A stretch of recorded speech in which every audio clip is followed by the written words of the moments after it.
my honor to be the first presenter before these 2 days. But I have to admit that this is also quite a difficult job to do. Now, why is that? It's on first hand, there will be a lot of exciting talks in these 2 days, and it's really difficult to compete with these. But that's just a personal thing. But on the other hand, if I look around here, I see a lot of very different people. There are people here from IT and IS departments, people from bioinformatics, modeling and computational chemists, also chemists. So there's a huge diversity. But there's also another, maybe you could say, orthogonal axis of diversity here. Some people here have spent their last 6, 7, 8, maybe even more years with us, and they know us very, very well. For others, this might be sort of the first encounter with what we do here. So you understand that I had a difficult job in putting this presentation together. So my colleague Ákos and me thought that maybe it would be a good idea to try and put what we do here in the ChemAxon office and also in other offices of ChemAxon, to put this into a slightly different context and maybe look at it from a slightly different perspective. You guys are the ones who have the chemistry, and this can be of all different kinds. This can be your chemical ideas, your brainstorming sessions. It has all different aspects. It has large complexity. You have your practices in your lab, or your colleagues have their practices in your lab. And it's a massive knowledge that has been accumulated over the last years and decades and even longer. But also there's different aspects to the chemistry, which is quite a curious creature, to be frank. And that is all the data that is out there.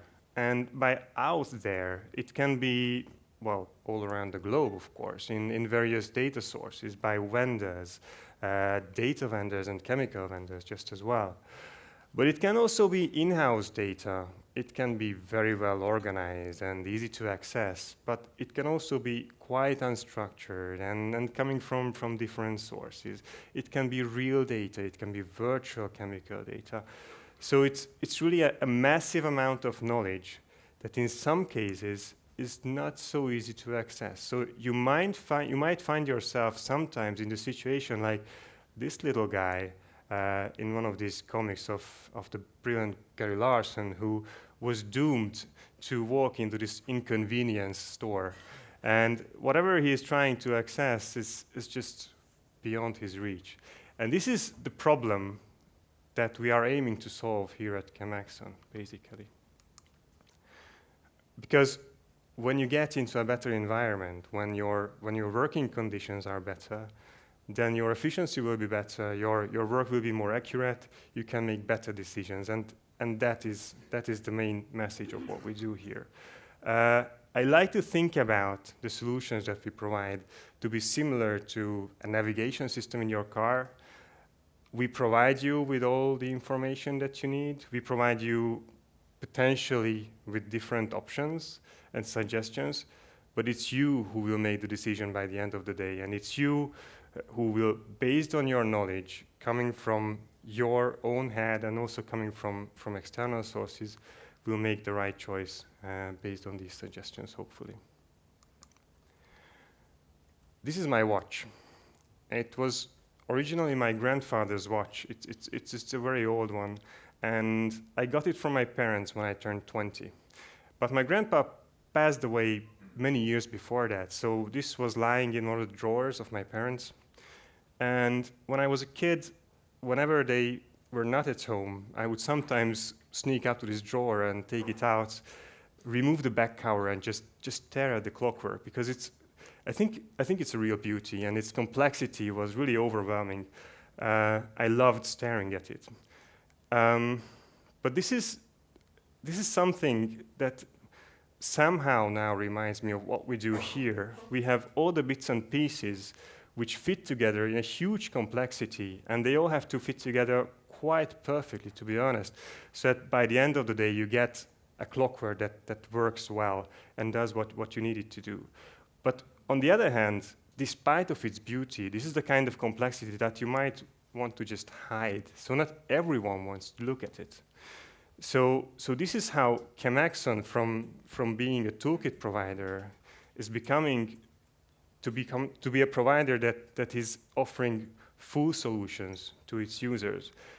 We're trying to hide the complexity and give you something that will just tell you the time, of chemistry, and help you make the right decisions, like I have said before. Now, of course, you might say that, okay, this is cool, but I want something like this instead, which is really up to you. And this is how I want to show how we are moving from toolkits towards full solutions that can even be hosted, in which case you can really focus on the chemistry, your main problem really, and you don't have to worry about all the complexity behind.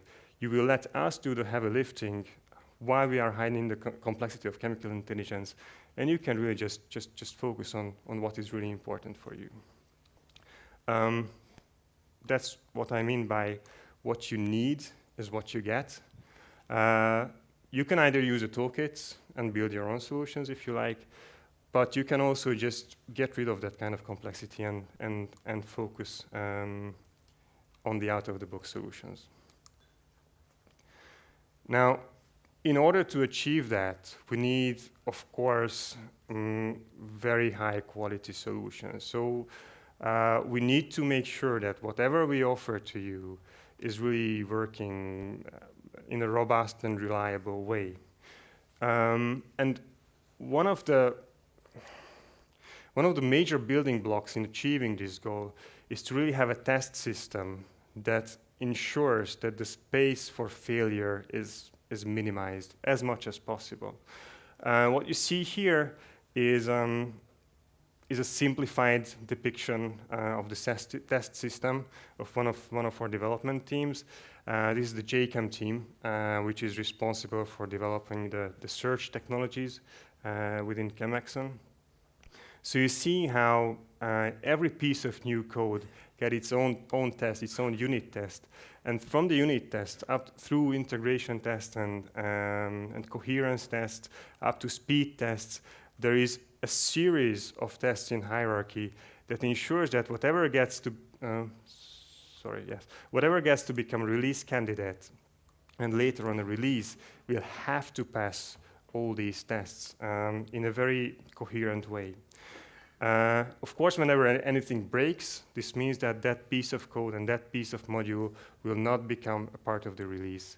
It will be postponed until everything is fixed.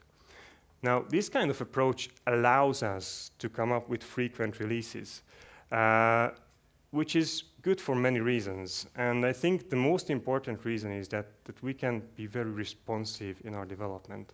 We can be very responsive and very flexible. So whenever an issue report, a feature request, or an improvement request comes into us, we can respond to this in a very reasonable time.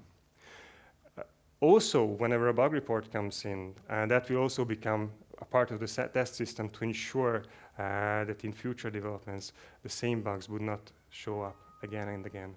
Now, of course, like every complex development, it has also bugs. It has also errors. This is virtually unavoidable, but we are trying to minimize the space for these bugs as much as possible. Okay, I have said a lot about how we do things and what we are trying to achieve, but I still haven't said anything about to you what we are actually doing. And to somehow demonstrate that, we have chosen this picture. It's an image from Google, from a random pharmaceutical site. It's quite a massive site, as you can see. Basically, it's an ecosystem on its own. It's a small city within a city. And if you look at its map, you can basically place the various departments on this map. And please note that none of these departments are actually representing real locations within this site. It's really just for demonstration, for an illustration. So all these departments or all these activities can be thought of as separate entities. So there's chemistry, computational chemistry, someone is taking care of IP, biochemistry, compound management, pharmacology, managing the clinical trials. There should be an IT department. And there should be some sort of centrally organized project management and so on. But also, there are external sources or external responsibilities with which all these departments need to be, to some extent, in a connection. So, yeah, these can be external data, public data, typically, CRO partners. Of course, there are responsibilities towards patients and the FDA and so on. And if you think about it, it's really a network of various activities and approaches. So in the previous case here, this is a single company with connections to the outside world, but it doesn't necessarily need to be that way. Of course, all these departments and activities can be done by different companies, various companies, and the previous case is quite a rare case. To be frank, there are a few companies of this size. In many of the cases, it's really distributed among smaller organizations which need to work together quite closely to achieve a common goal. So by the end of the day, it all comes down to an abstract network of activities which we can break down even more, to something that is easier to understand for us at ChemAxon. So when it comes to public data and you want to extract the information that you need, it's basically about data mining and extraction, based on which information you can start your design process. The designed compounds then can be analyzed, and this is, of course, an iterative process, so the results of the analysis will influence the design process itself. Whatever you have designed will then be synthesized and characterized and registered, and also the assays need to be registered accordingly. And your results then need to be reported to, well, internal management, towards external responsibilities and so on.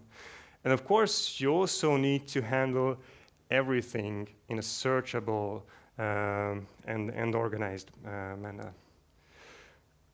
And what is even more important is that if you think about that map on Europe, you want to do it in a collaborative fashion. So these are the main activities that we are focusing on here at ChemAxon. And if you think about it, this basically all fits into a workflow. And János has done half of my job in his speech when he started to talk about the workflows. This is a slightly more detailed, but you see that this is also still at a very, very abstract level. And the next 2 days will be basically about tools that are supporting you in achieving these goals that are listed here. So if you think about mining and extracting, it really is based on recognizing chemical names, chemical information in documents.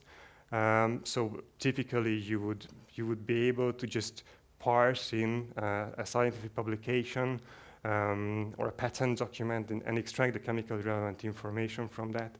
The talks related to these tools will be focusing on it.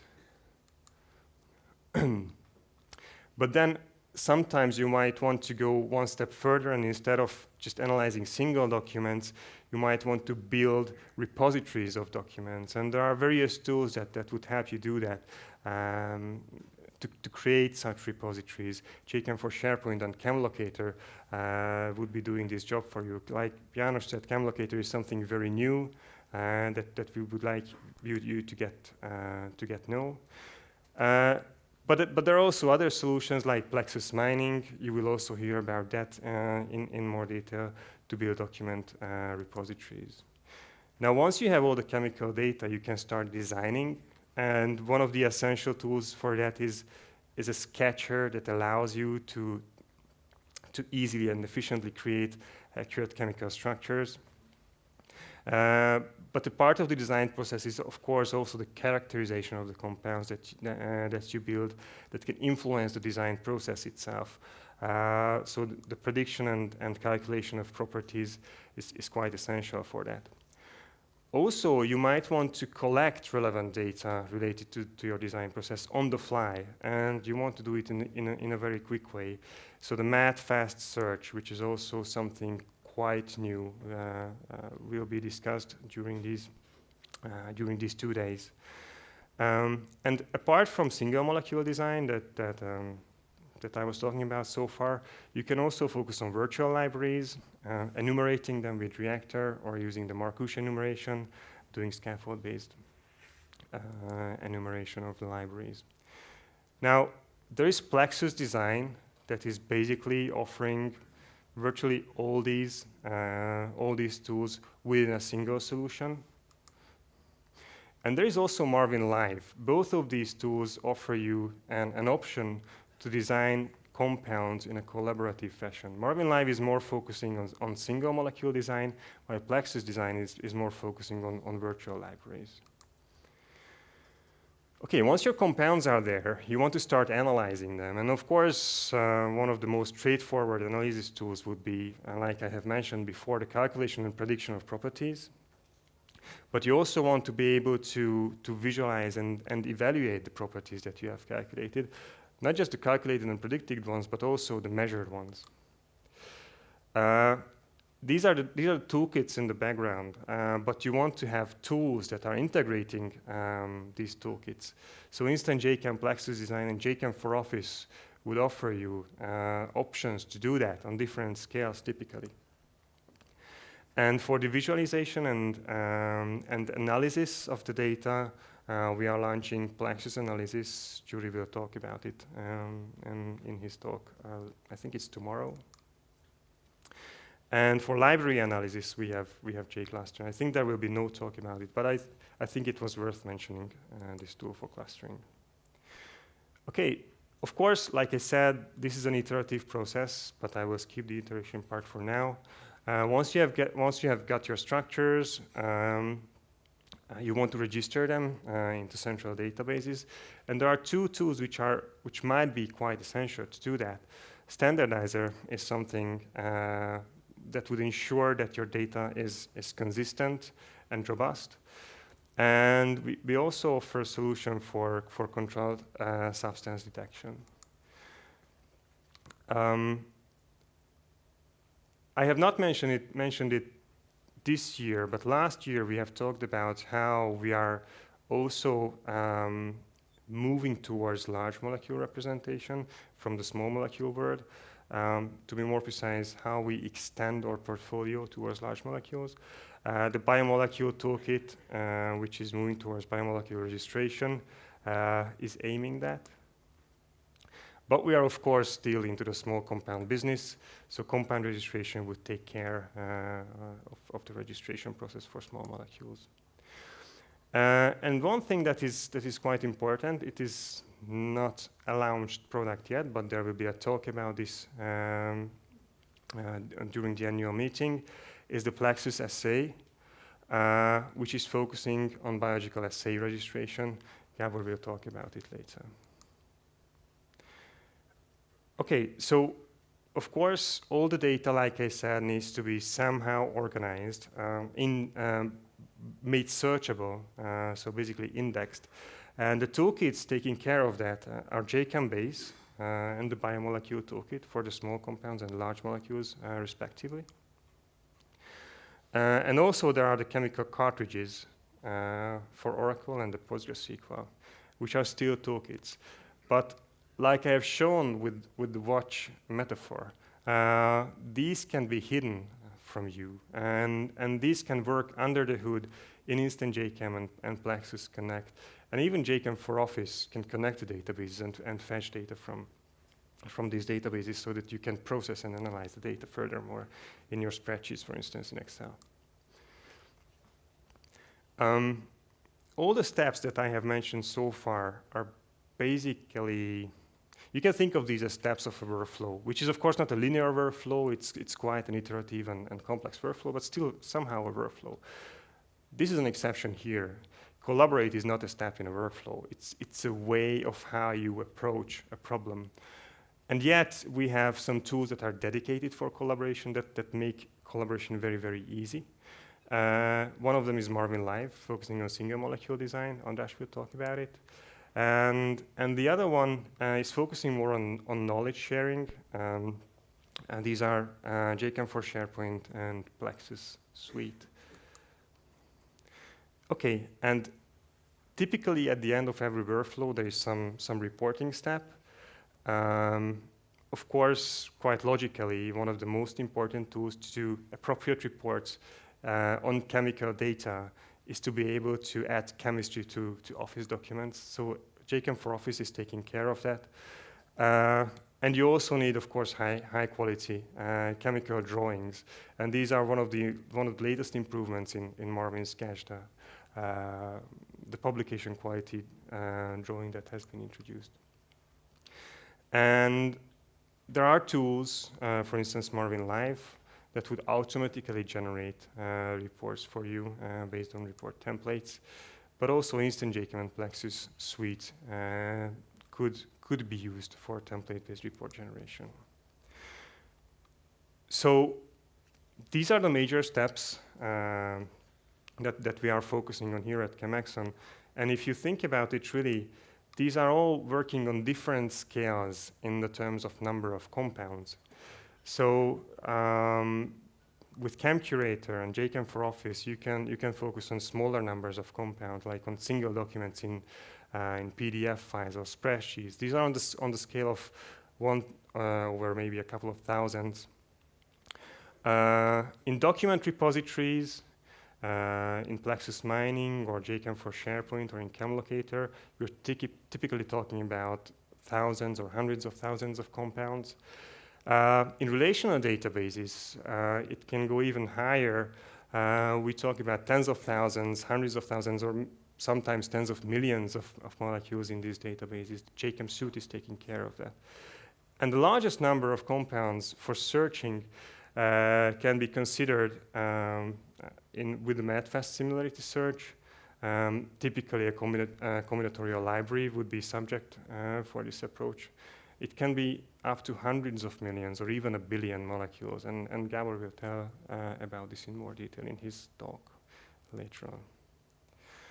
So I hope that now you have an impression about what we do and how we hopefully facilitate your workflows, how we facilitate your science that you do in your everyday work.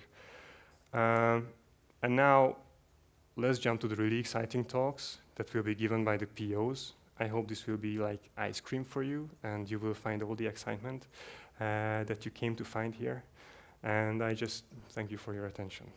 Thinking about your iterative release cycle and that testing picture that you put up, one of the things that ensures is, of course, that each change is compatible with all the latest and greatest versions. Exactly. But because I sit on the not latest and greatest versions for the bulk of everything else, I'm finding then you make a change, and of course I'm finding a different compatibility problem.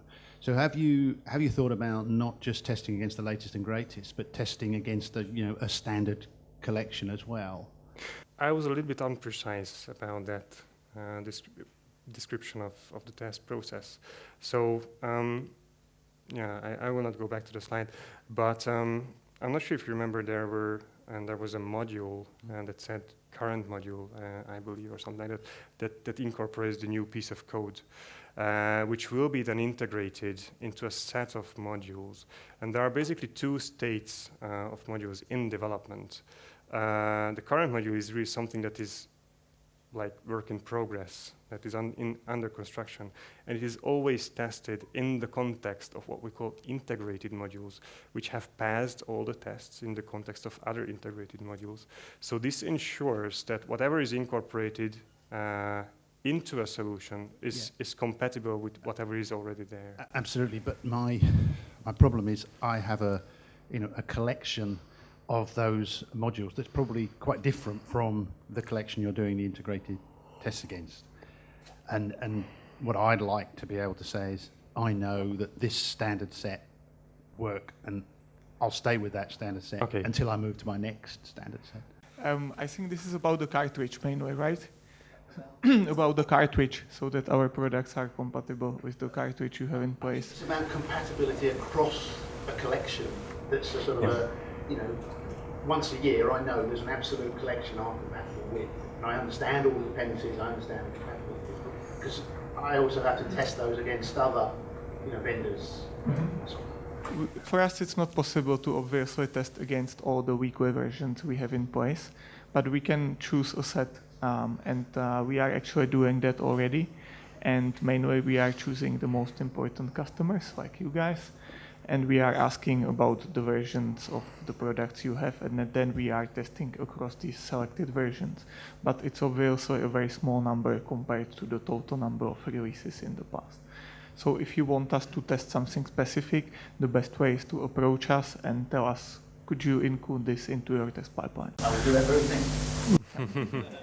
I think Wolfie also wants to add something to that. Yeah, we are open to include every other test set into our testing environment, and we are very happy if you could provide us these test sets, because we have our test sets, which is quite a huge number of structures, and it contains a lot of queries, and it is taking quite a long time to run all of these high-level tests, but they are usually based on open databases and structures that we found, but we would really like to have real use case example test sets, which would be very useful for you, that we test all our commits against this test environment. So we will be happy to include this test.